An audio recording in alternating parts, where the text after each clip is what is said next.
mechara nke a ihe abụọ asị immediate mmadụ na nsogbu ga-adị efudo ihe ga-awụzi nsogbu everybody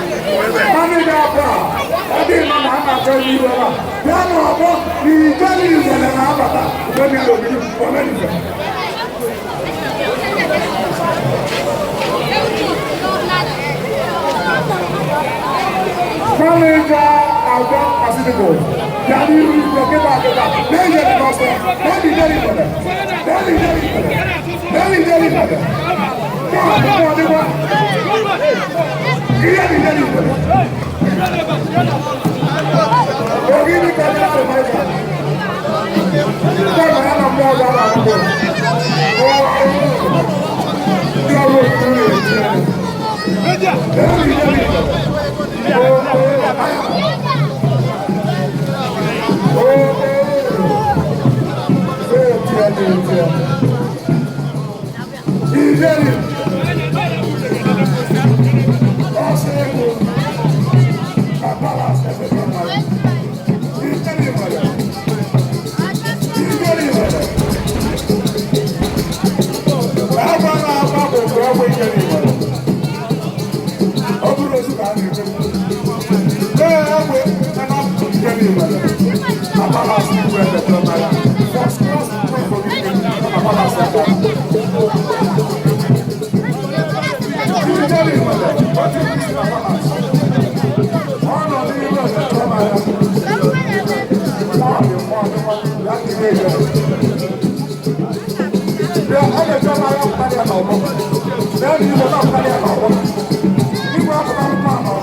Carreira.